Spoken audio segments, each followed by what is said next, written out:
ঘন অন্ধকার জঙ্গলের নাম ছিল কালো ছায়া বন।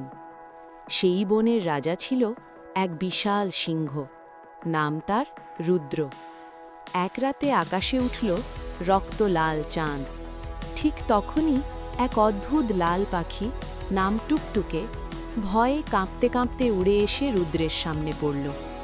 টুকটুকে বলল কাঁপা গলায়, মহারাজ, আজ রাতটা ভালো না, দুষ্টু ঈগল আবার ফিরে এসেছে। রুদ্র গর্জে উঠল, সে তো বহু বছর আগে হারিয়ে গিয়েছিল।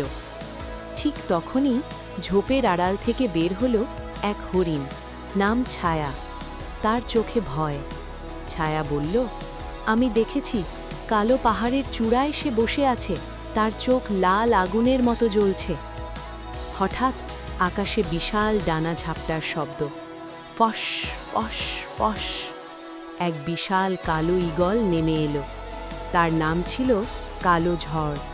কালো ঝড় হাসল কর্কশ্বরে, হা হা হা, এই জঙ্গল এখন আমার। তার চোখ থেকে বের হচ্ছিল লাল আগুনের আলো।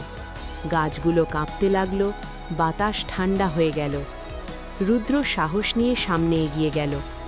এই জঙ্গল আমার প্রজাদের, তুই ফিরে যা। কিন্তু কালো ঝড় তার ডানা মেলে এক ভয়ঙ্কর ঝড় তুলল। টুকটুকে মাটিতে পড়ে গেল। ছায়া দৌড়াতে লাগল। হঠাৎ টুকটুকে মনে করল পুরনো এক গোপন কথা। রক্তচাঁদের রাতে ভয়কে জয় করতে হলে একসাথে গর্জন করতে হবে। সে চিৎকার করে বলল, সবাই একসাথে আওয়াজ করো। রুদ্র গর্জে উঠল। ছায়া খুর দিয়ে মাটি ঠুকতে লাগল।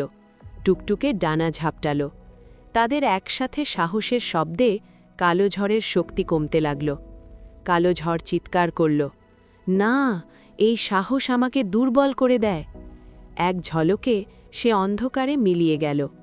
রক্তচাঁদ ধীরে ধীরে সাদা হয়ে গেল। রুদ্র বলল, মনে রেখো, সবচেয়ে ভয়ঙ্কর অন্ধকারও একতার সামনে হার মানে। টুকটুকে হেসে বলল, বাবারে বাবা, আজ তো প্রাণটাই চলে যাচ্ছিল।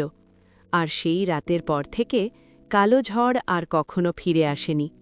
তবে রক্তচাঁদ উঠলে এখনও জঙ্গলের প্রাণীরা একসাথে দাঁড়িয়ে থাকে, কারণ তারা জানে ভয়কে হারানোর একটাই উপায়, একতা আর সাহস।